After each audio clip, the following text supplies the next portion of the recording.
अस्सलामुअलैकुम, welcome to 365 degrees on 365। ख़वातीनो हज़रात, आज हमारा शो स्पेशली कराची के नाम है। कराची जो हम जानते हैं कि पाकिस्तान की शहरग है, मुआशी शहरग है, फाइनेंशियल हब है, मेट्रोपोलिस है, पोर्ट सिटी है, क्या कुछ नहीं है कराची। लेकिन फिर बहुत सारे इश्यूज भी यहाँ पर बसते हैं जिनके ऊपर बात करना बहुत ज़रूरी है।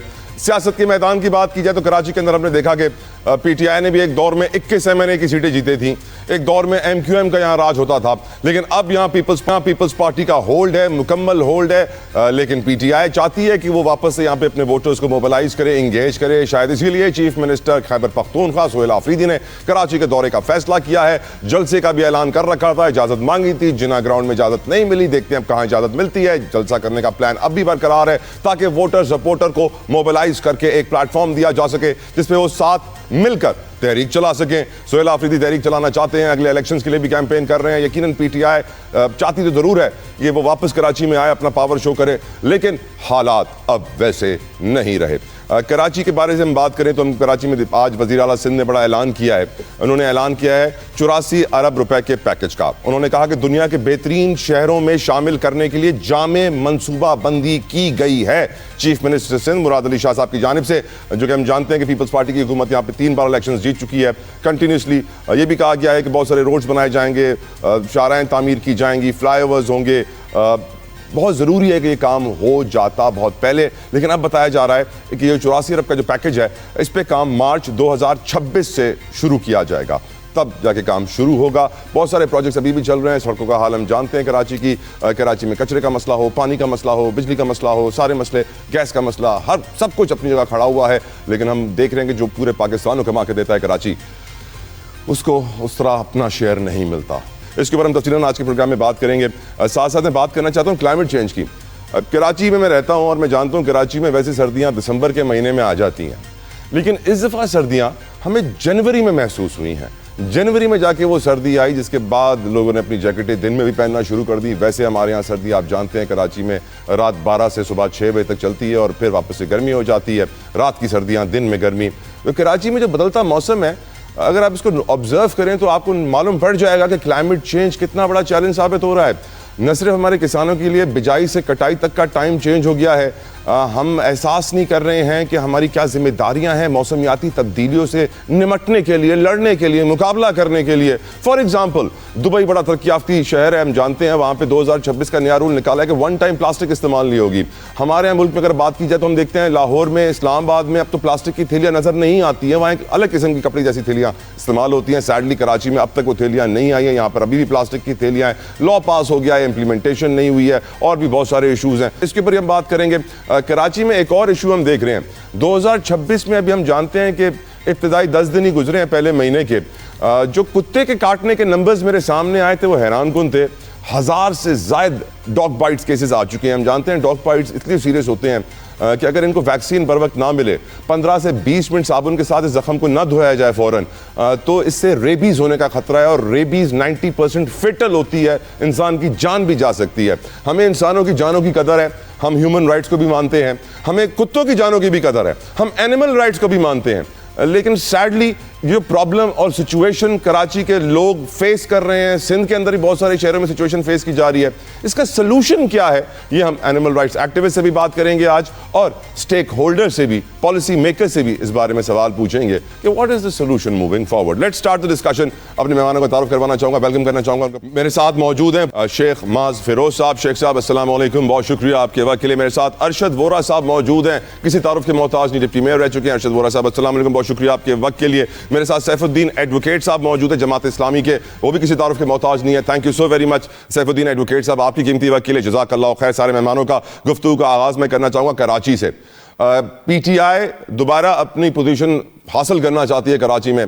सोहेल आफरीदी अपने वोट बैंक को मोबिलाइज करना चाहते हैं। हम जानते हैं सर 2017 के इलेक्शन में कराची से पीटीआई ने बहुत ज़्यादा वोट्स हासिल किए थे, 21 एमएनए की सीट्स थी। इस सवाल में सबसे पहले अरशद वोरा साहब आपके सामने रखना चाहता हूँ। मेरा सवाल यह है सर कि कराची में क्या पीटीआई वापस आ सकती है? अरशद वोरा साहब, अब उनके पास स्पेस नज़र आ रहा है आपको पॉलिटिक्स का? कराची में जो सख्तियाँ पंजाब में थी वो यहाँ पे तो उतनी वाज़े नज़र नहीं आ रही है। यहाँ तो सईद गनी साहब उनको रिसीव करने भी एयरपोर्ट पहुंचे सोहेल आफरीदी को। बिस्मिल्लाहिर्रहमानिर्रहीम। बिल्कुल आप ठीक कह रहे हैं। मेरे ख्याल से सिंध गवर्नमेंट ने ये अच्छा किया है कि उनको जो है खुली छुट्टी दी है, ताकि वो अपनी स्ट्रेंथ को शो कर सकें, जिस स्ट्रेंथ को ये क्लेम कर रहे हैं। और जाहिर सी बात है, देखिए एक मखसूस तबका है, मैं उसकी फर्दर डेफिनेशन में नहीं जाऊंगा, जो कि उनको सपोर्ट करता है। और 2018 की सीटें भी सबके इल्म में है कि किस तरीके से इन्होंने ली थी। और फिर उसके बाद उनकी तकरीबन 3.5 पौने 4 साल हुकूमत जो थी, उसमें जो कराची के लिए उनकी डिवोशन थी या कराची के लिए उनकी जो कारकर्दगी थी, वो जीरो भी नहीं बल्कि माइनस में ही थी, मैं समझता हूँ। तो मैं नहीं समझता कि कोई जो है उनको वेलकम कर रहा है। कराची की आवाम जो कि कराची से ताल्लुक रखती है, वो मेरे ख्याल से they are ignorant on this. और ये पता चल जाएगा, शायद मेरे ख्याल से संडे का उन्होंने जलसा भी रखा हुआ है, तो उस जलसे से पता चल जाएगा कि क्या इनकी कारकर्दगी है। लेकिन देखें, 2, 4, 5 हजार लोग जमा कर लेना कोई ये नहीं होता कि कोई बहुत बड़ी, हाँ जलसा कहते हैं, जलसा जो कि इसमें लाखों की तादाद में जब लोग मौजूद हो तो उसको कहा जाता है कि प्रॉपर रिस्पॉन्स वैसे पब्लिक वैसे की अरशद तरफ साहब से आया अरशद है। साहब अरशद साहब लेकिन कराची का जो वोटर है सर, वो आपको नहीं लगता कि थोड़ा सा कंफ्यूज्ड इस वक्त हुआ है? मैं सवाल इसलिए पूछ रहा हूं कि मुस्तफा कमाल साहब के रीसेंट स्टेटमेंट के बाद जो है एमक्यूएम के अंदर रिफ्ट्स बढ़ गई हैं, इस बात में भी कोई शक व शुबा नहीं है। उनका वोटर भी थोड़ा सा डिवाइड हुआ है, धड़े बने हैं। हम जानते हैं कि पीपल्स पार्टी की जो पावर प्ले है उनका, जिसकी वजह से वो पावर में रह रहे हैं, जिसकी वजह से उनके फॉलोअर्स हैं, उनका सिस्टम है, उनका नेटवर्क है, इतने सालों से हुकूमत में है। जमात इस्लामी बड़ी मेहनत करती आई है। मैं समझता हूँ हाफिज नईमुर रहमान साहब पिछले इलेक्शन में जो मकाम उन्होंने जमात इस्लामी ने कराची में हासिल किया था, अब भी स्ट्रॉन्ग होल्ड्स हैं जमात इस्लामी के, उनका वोटर उनके साथ बिल्कुल लॉयल है। लेकिन बड़ी तादाद में कराची में ऐसा वोटर है अरशद साहब जो कि कंफ्यूज्ड है इस वक्त कि मुझे कहां जाना है अगले इलेक्शन में। बिल्कुल आप ठीक कह रहे हैं, कराची का वोटर कंफ्यूज है। और जो अभी आपने बात कही कि एमक्यूएम के अंदर जो रिफ्ट की बातें होती हैं, देखिए हर पार्टी में जो है इस किस्म के इश्यूज होते हैं, कहीं कुछ कम होते हैं, कहीं कुछ ज्यादा होते हैं।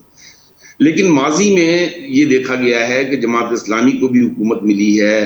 पाकिस्तान पीपल्स पार्टी इस वक्त तकरीबन 17 साल हो गए, 18 साल होने हैं, सिंध गवर्नमेंट पे हुकूमत कर रही है। अपार्ट फ्रॉम दैट इस वक्त जो है लोकल बॉडीज भी उनके पास हैं पूरे सिंध की।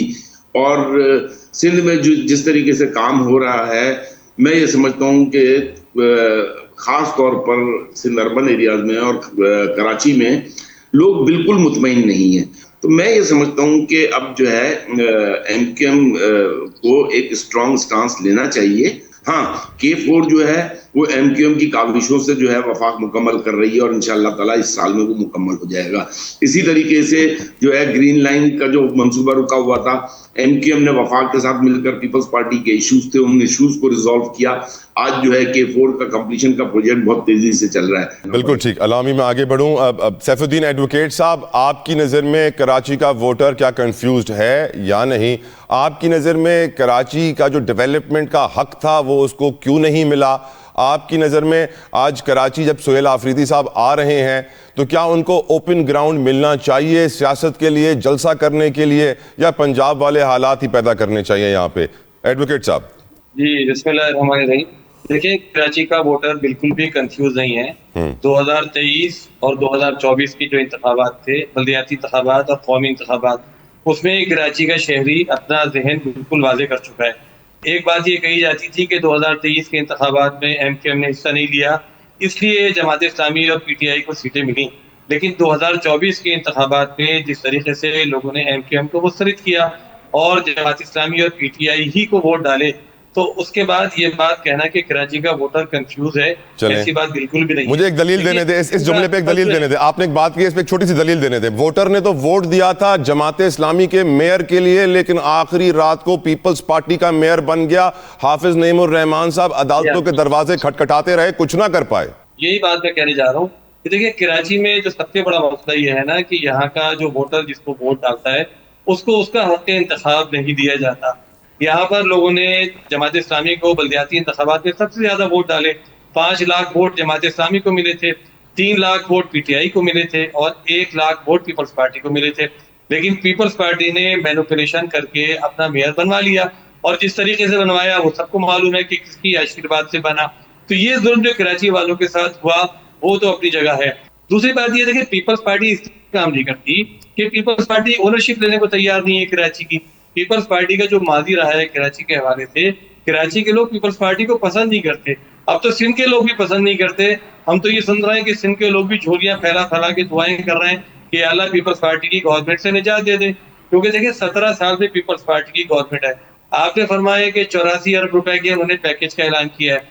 हम ये पूछते हैं कि पहले इनसे पुराने पैसों का हिसाब लेना चाहिए। फिर हजारों अरब रुपया इन्होंने कर्जा लिया हुआ है बाहर के इदारों से, वर्ल्ड बैंक से लिया है, एशियन डेवलपमेंट बैंक से, बहुत सारे बैंकों से लिया हुआ है। इसके बाद कराची को इन्होंने इस हाल को पहुंचाया।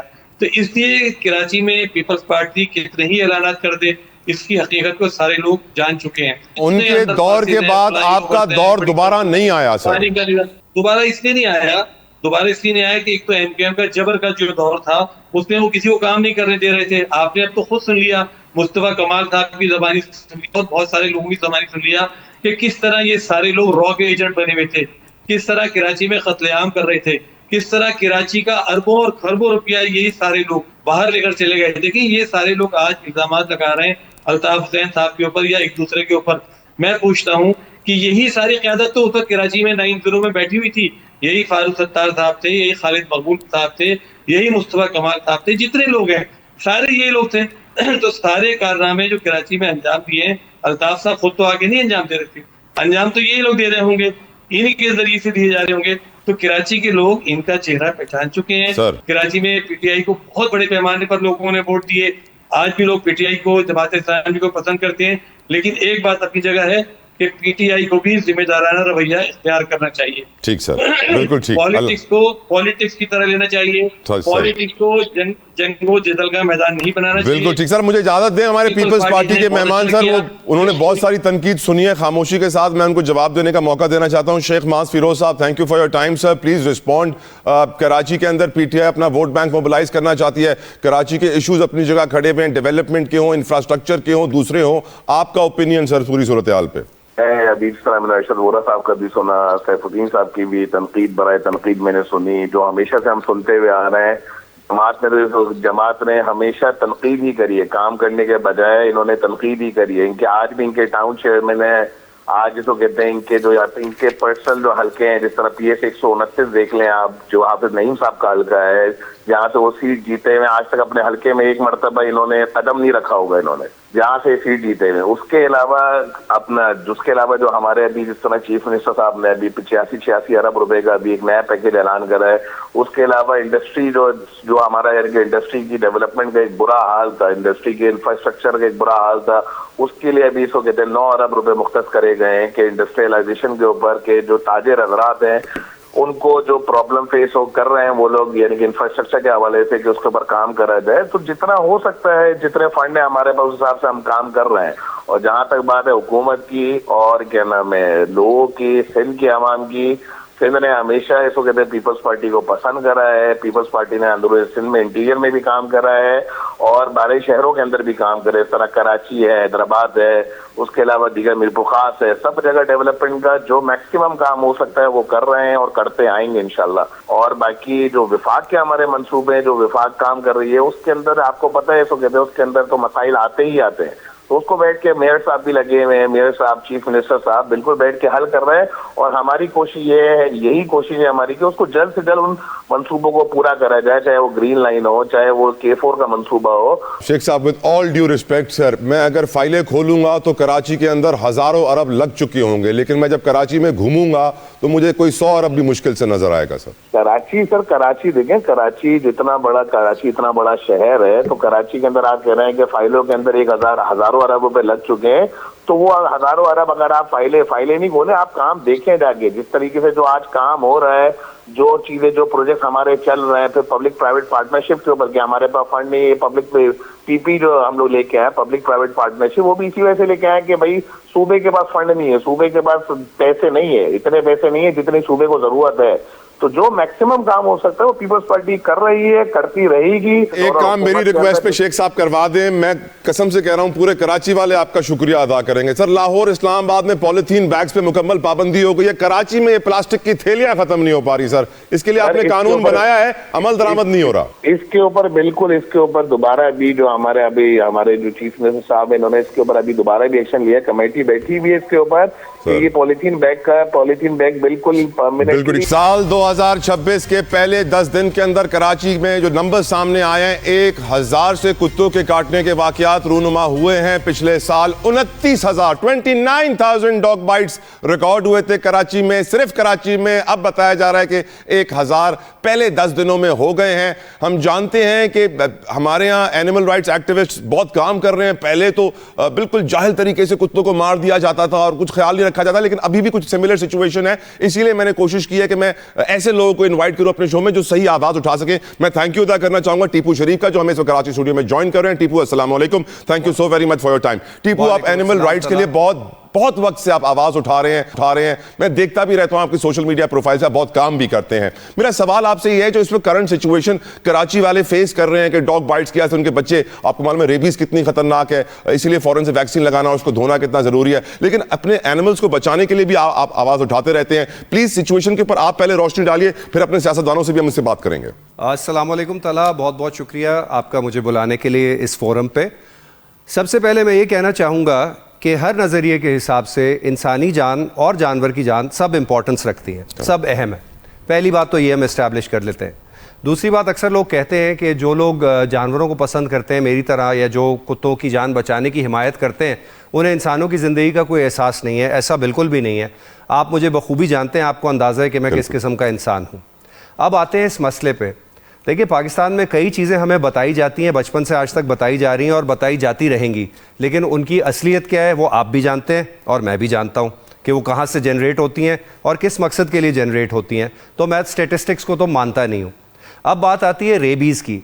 रेबीज़ एक वायरस है जो एक हकीकत है, और रेबीज़ वाला कुत्ता यानी रैबिड डॉग अगर किसी को काटे, हर कुत्ता रेबीज़ कैरियर नहीं होता। रैबिड डॉग अगर किसी को काटे तो रैबिड डॉग के काटने से इंसान को रेबीज़ हो सकता है। रेबीज़ को ख़त्म करने का ज़रिया कुत्तों को मारना नहीं है। रेबीज़ को ख़त्म करने का ज़रिया कुत्तों की वैक्सीनेशन है, यानी उनको टीका लगाना है। वो टीका अगर आप लगा देते हैं तो वो काटना भी कम कर देते हैं। अगर आप उन्हें न्यूटर कर देते हैं, यानी उनकी नसबंदी कर देते हैं, उन्हें रिप्रोडक्टिव सिस्टम उनका ख़त्म कर देते हैं, जिसकी वजह से वो अफजाइश नहीं हो सकती, बच्चे नहीं पैदा कर सकते, तो उसकी वजह से उनके अंदर जो जारहियत है, जो अग्रेशन है, वो कम हो जाता है। उसके कम होने की वजह से वो काटना कम कर देते हैं। और अगर आप टीके लगे हुए कम अग्रेशन वाले कुत्ते एक एरिया में रहने देते हैं तो वहाँ पर बगैर टीके लगे हुए अनन्यूटर्ड कुत्ते नहीं आएंगे, क्योंकि वो जो वहाँ मौजूद होंगे वो प्रोटेक्ट करते हैं उस जगह को। तो उनकी प्रोटेक्शन की वजह से दूसरे कुत्ते वहाँ नहीं आएंगे। आज मैं ये 10 कुत्ते मार देता हूँ, परसों वहाँ पर दूसरे होंगे। क्यों? क्योंकि जो हुकूमती पॉलिसी है, जो सरकार काम कर रही है, उसकी वजह से वहाँ पर कचरा भी फेंका जाता है, वहाँ पर लोग गंद भी डालते हैं, वहाँ पर हर किस्म की चीज़ें, जिसकी वजह से वो कुत्ते वहाँ आते हैं। आज आप ख़त्म कर दें, 10 और आ जाएंगे। हुकूमती पॉलिसी क्या है टीपू, और क्या होनी चाहिए आपकी नज़र में? सर, दुनिया में अगर मैं आपको एग्जाम्पल दूंगा फ्रांस की, तुर्की की, हॉलैंड की, तो आप यकीनन मुझे ये बोलेंगे कि भाई ये तो ममालिक हमसे सदियों आगे हैं, तो इनसे हमारा क्या मवाजना, क्या कंपैरिजन कर सकते हैं। लेकिन मैं अपने रिसर्च के ज़रिए आपके पास जो स्टैट्स लेके आया हूँ, मैं भी कुछ स्टैट्स लेके आया हूँ, आप उन्हें माने या ना माने, या सरकार उन्हें माने या ना माने।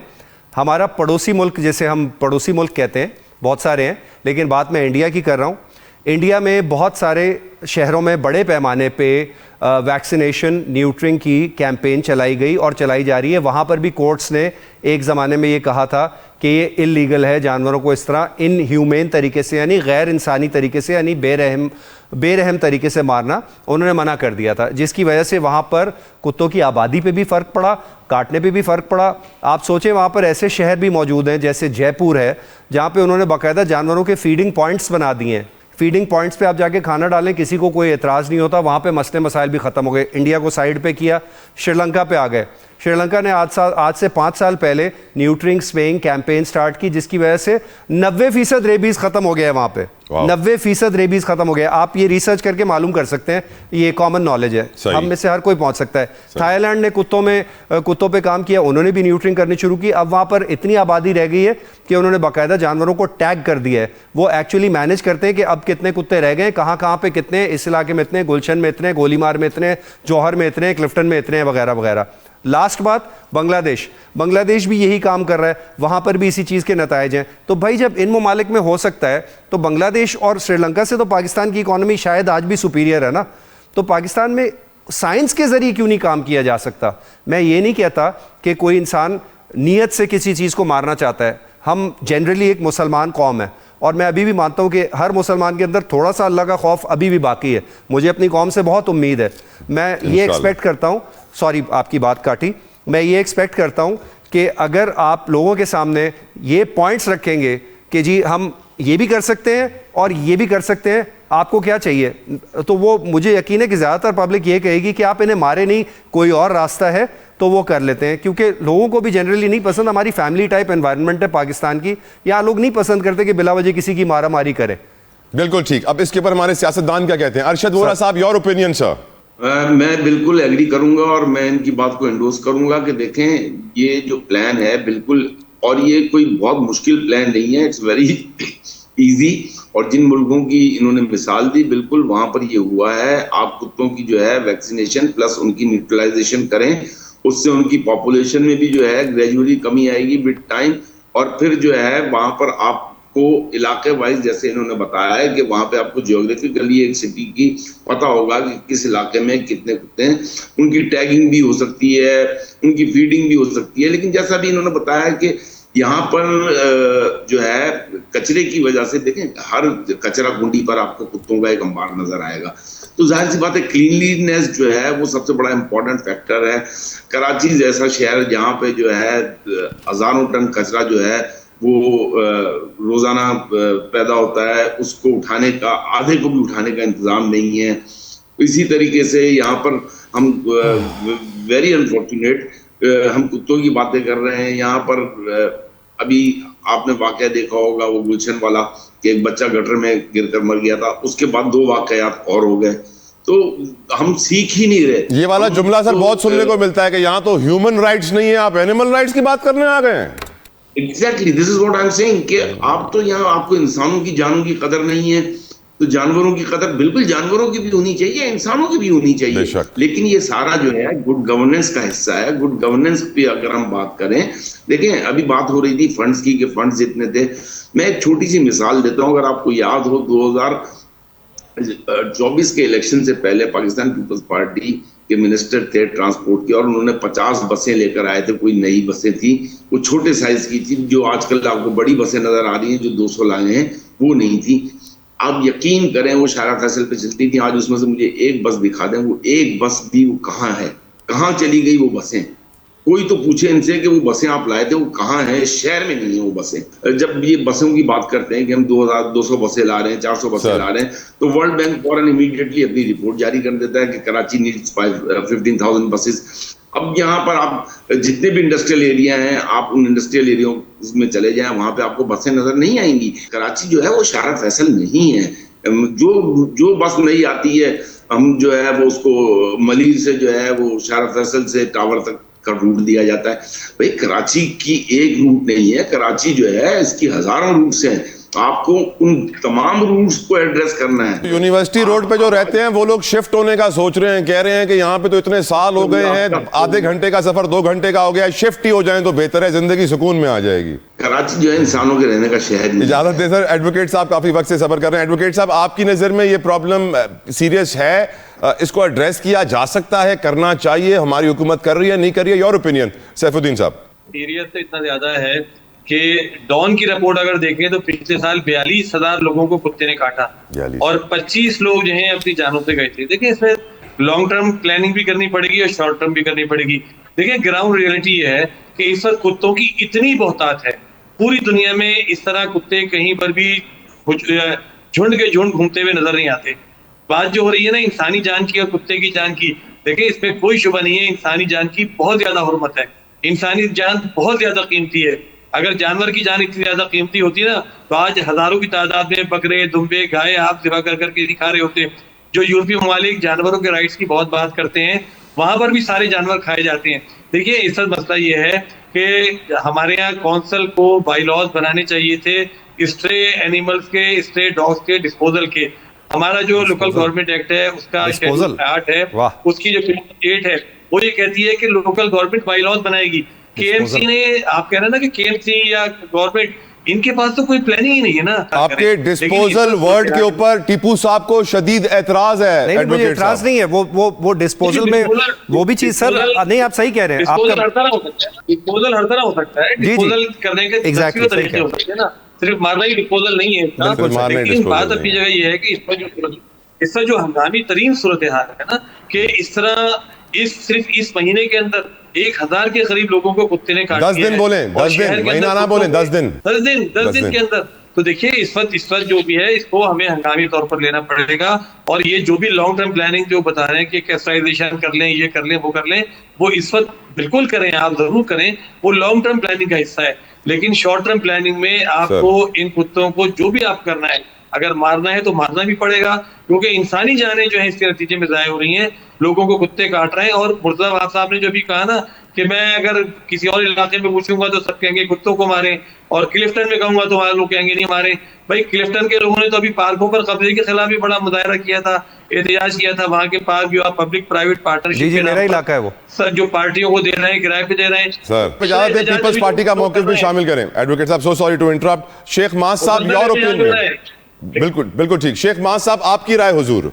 अब देखें, कराची के अंदर जो सपोजिशन है, कराची के अंदर हजारों टन के हिसाब से डेली का कचरा जो है प्रोड्यूस होता है, सही है। तो उसके लिए इमरजेंसी सफाई ऑपरेशन हम लोगों ने शुरू करा है।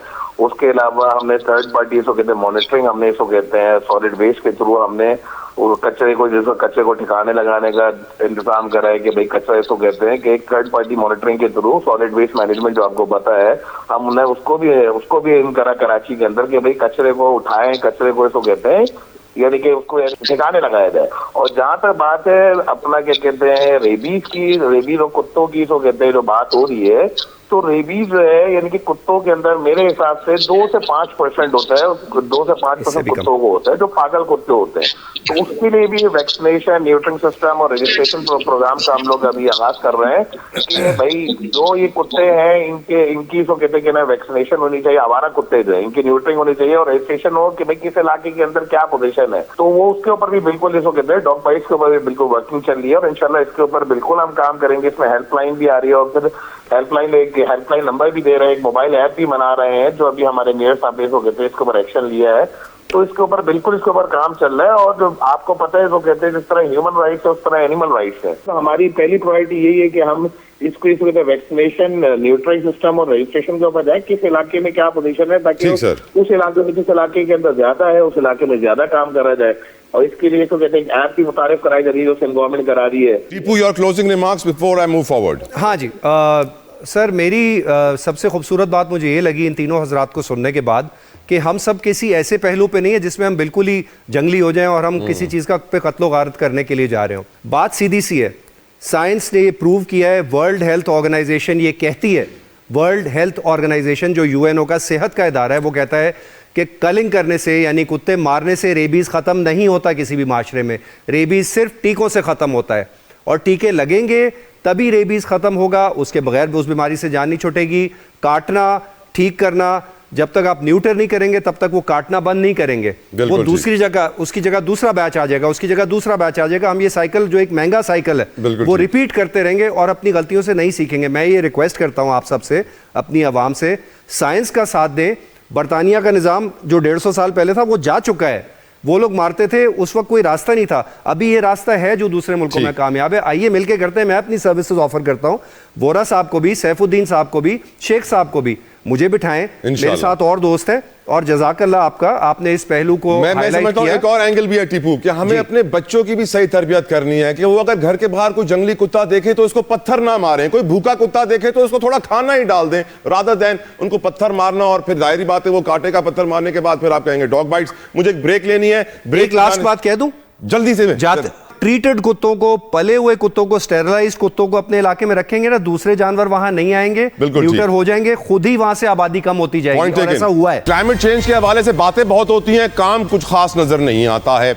हम देख रहे हैं कि इस वक्त भी जिस तरह मौसमियाती तब्दीलियां हर इंसान को फील हो रही हैं। कराची में वैसे सर्दियां दिसंबर में आ जाती थी, लेकिन जनवरी में जो सर्दी महसूस हुई है वो दिसंबर में नहीं हुई थी। बिजाई कटाई का वक्त किसानों के लिए बदल गया है। पहले नवंबर में गंदम काश्त की जाती थी, अब दिसंबर की एंड तक गंदम काश्त हो रही है, क्योंकि उनको मालूम है कि वो फरवरी तक भी कटाई कर पाएंगे, क्योंकि मौसम बदल गया है। हम कब तैयार होंगे इस मौसम की तब्दीली के लिए? हम कब रियलाइज करेंगे कि हमें सॉलिड वेस्ट को रिसाइकिल करना चाहिए? हमें कब एहसास होगा कि हमें वन टाइम यूज प्लास्टिक बंद करने की जरूरत है? हम गुफ्तगू का आगाज करूंगा। मैं वेलकम करना चाहूंगा इस गुफ्तगू में फारूक अहमद साहब को, environment and climate change expert हैं। फारूक अस्सलाम वालेकुम, thank you so very much. और टीपू शरीफ भी मेरे साथ मौजूद हैं सेगमेंट के अंदर।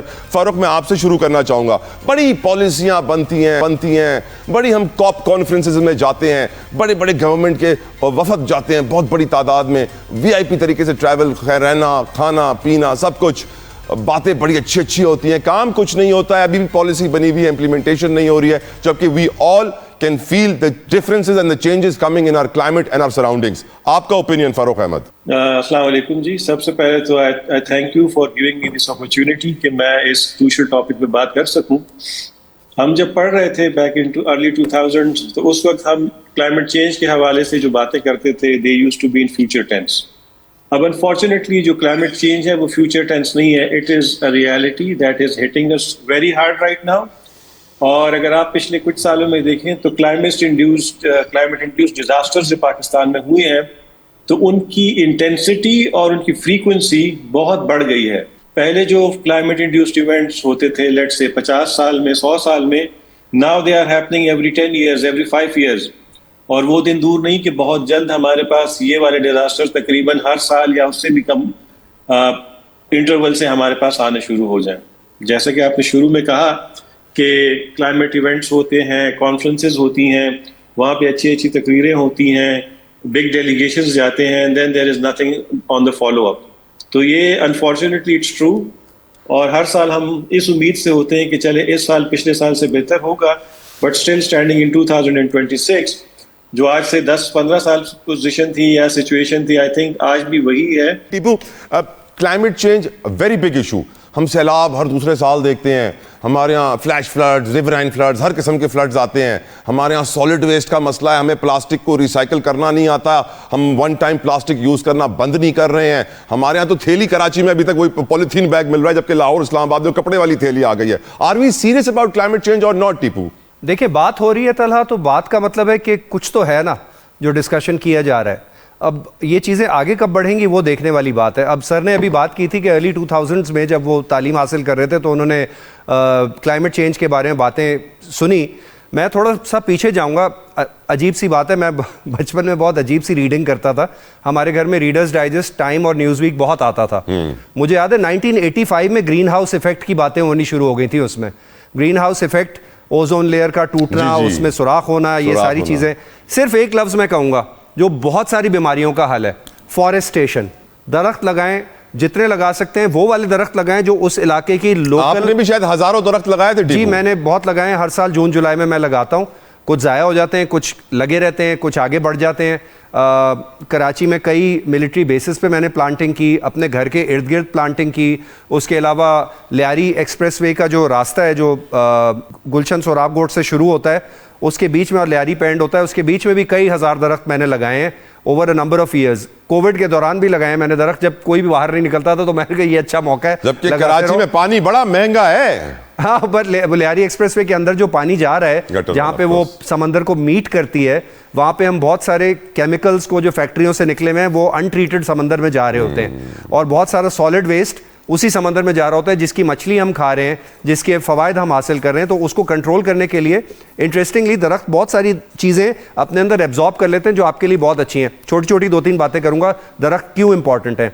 दरख्त ज़मीन में जब घुसते हैं, जब उनकी जड़ें फैलती हैं, तो वो जड़ें एक नेटवर्क बनाती हैं जो आने वाले सैलाबों को तोड़ता है। ये ऐसे है जैसे ये लहर है, ये सामने एक जंगल है, तो जब लहर आएगी ये तोड़ देगा उसके फ्लो को, प्रेशर टूट जाता है सैलाब का, तो सैलाब जो नुकसान हर साल पाकिस्तान में ज़रई ज़मीन पे और रिहायशी ज़मीन पे पहुंचाते हुए जा रहे हैं, वो जंगलात की वजह से, दरख्तों की वजह से कम हो सकता है। अगर ख़त्म नहीं हो सकता तो बहुत कम हो सकता है, वरना हर साल बढ़ते रहेंगे और ज़रई आबादी के साथ साथ, ज़रई अराजी के साथ साथ जो ह्यूमन पॉपुलेशन है, जो आबादी है, वो भी ख़त्म होती जाएगी। दूसरी बात, जहाँ दरख्त होते हैं वहाँ पर सॉइल इंप्रूव होती रहती है, क्योंकि वो जोड़ के रखते हैं मट्टी को, एरोजन नहीं होती। एरोजन का मतलब है मट्टी का फटना। जब मट्टी फटती है तो उसमें आप कुछ भी नहीं लगा सकते, कपास भी नहीं लगा सकते, गंदम भी नहीं लगा सकते, कुछ नहीं लगा सकते।